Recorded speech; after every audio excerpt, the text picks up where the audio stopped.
Kampanye praktik baik meningkatkan kemandirian peserta didik melalui penerapan scaffolding pada Zone of Proximal Development. Assalamualaikum warahmatullahi wabarakatuh.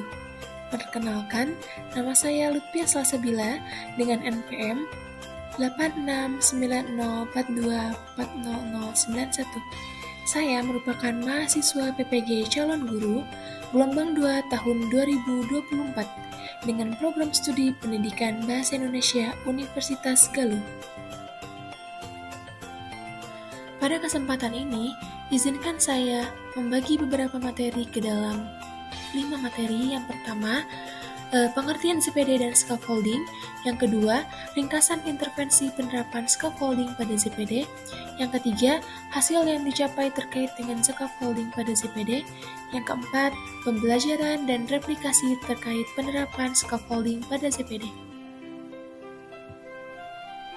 Seperti yang telah kita ketahui, bahwa ZPD atau zona perkembangan proksimal merupakan pembelajaran dan perkembangan teori yang dikembangkan oleh Lev Vygotsky. ZPD adalah jarak antara kemampuan seseorang untuk menyelesaikan tugas secara mandiri dengan kemampuannya untuk menyelesaikan tugas dengan bantuan orang lain. Sedangkan scaffolding yaitu teknik mengajar di mana guru secara bertahap mengurangi dukungan dan bimbingan saat siswa belajar. Selanjutnya, intervensi penerapan scaffolding pada ZPD.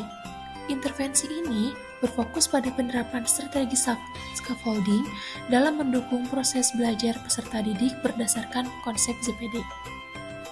ZPD merupakan rentang antara apa yang dapat dilakukan peserta didik secara mandiri dan apa yang dapat dicapai dengan bantuan atau bimbingan dari pendidik maupun teman sebayanya.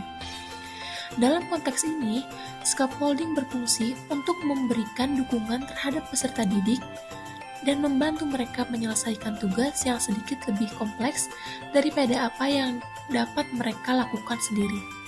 Dengan demikian, hal ini bertujuan agar meningkatkan perkembangan peserta didik yang lebih optimal.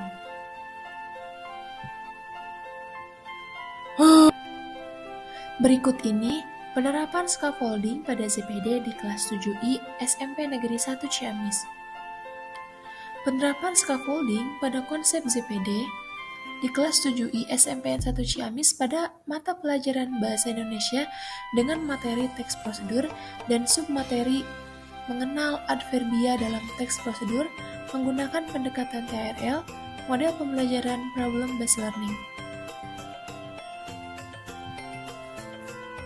Adapun di bawah ini merupakan aktivitas pemberian scaffolding di kelas 7I. Dalam aktivitas scaffolding, ada beberapa komponen yang harus diperhatikan, diantaranya yaitu yang pertama, melakukan kegiatan protes. Hal ini bertujuan untuk mengetahui sejauh mana kemampuan siswa.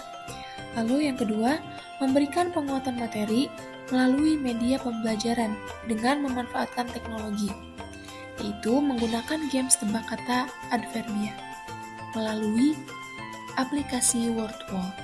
Lalu yang ketiga, melakukan pengelompokan berdasarkan asesmen yang telah dilakukan di awal pembelajaran. Dan yang terakhir, memberikan tugas sekaligus melakukan bimbingan serta umpan balik dan evaluasinya setelah melakukan diskusi.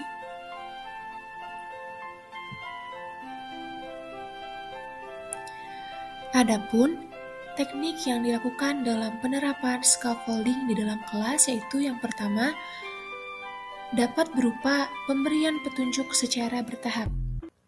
Lalu yang kedua, menyediakan sumber daya tambahan yang sesuai dengan kebutuhan peserta didik. Yang ketiga, memberikan umpan balik yang konstruktif dan mudah dimengerti oleh peserta didik. Selanjutnya, menggunakan teknik pemodelan untuk menunjukkan cara menyelesaikan tugas. Dan yang terakhir, memberikan pertanyaan stimulus untuk membangun konteks atau pemahaman pada peserta didik. Hal positif yang dicapai oleh peserta didik melalui scaffolding Pada ZPD yang pertama, peningkatan kemandirian pada peserta didik. Peserta didik dapat menyelesaikan tugas yang lebih kompleks secara mandiri setelah melakukan scaffolding. Mereka menunjukkan peningkatan kemampuan memecahkan masalah. Yang kedua, peningkatan interaksi dan keaktifan peserta didik. Dengan scaffolding, terbentuk interaksi antara guru dengan peserta didik, dan terbentuk kolaborasi antara peserta didik dan komunikasi peserta didik yang sangat baik. Lalu yang ketiga, peningkatan kepercayaan peserta didik. Setelah scaffolding, peserta didik lebih percaya menjalankan atau mengerjakan tugas mandiri sekalipun tugas itu sangat kompleks, karena mendapatkan dukungan dan umpan balik yang sangat baik. Dan yang terakhir, pemahaman konsep yang lebih mendalam. Peserta didik menunjukkan pemahaman materi dan konsep yang lebih baik, karena mereka diberikan kesempatan untuk berpikir dan berkolaborasi secara kritis dan mendapatkan umpan baik yang sangat membantu mereka.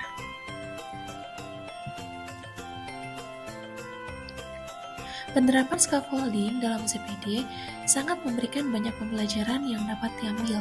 Yang pertama, memberikan kesadaran bagi pendidik akan perbedaan kemampuan yang dimiliki oleh peserta didik. Pentingnya umpan balik yang terarah dan jelas serta konstruktif untuk mendukung perkembangan kognitif serta afektif peserta didik dalam ZPD. Dan yang terakhir, scaffolding bersifat sangat fleksibel. Pendekatan dapat disesuaikan dengan perkembangan dan kemampuan atau kebutuhan peserta didik. Berikut di bawah ini merupakan langkah-langkah untuk mereplikasikan penerapan scaffolding pada ZPD. Yang pertama, pendidik harus melakukan asesmen awal untuk mengetahui tingkat kemampuan peserta didik agar scaffolding yang diberikan tepat sasaran. Yang kedua, teknik yang disediakan dianjurkan bervariasi. Tentukan jenis yang sesuai dengan kebutuhan peserta didik. Misalnya, melalui pemodelan, diskusi kelompok, alat peraga, atau menggunakan permainan yang berbasis pembelajaran atau sumber lainnya. Yang terakhir, melakukan pemantauan dan bimbingan secara berkala untuk menilai keefektivitasan scaffolding yang diberikan serta untuk mengetahui sejauh mana respon siswa.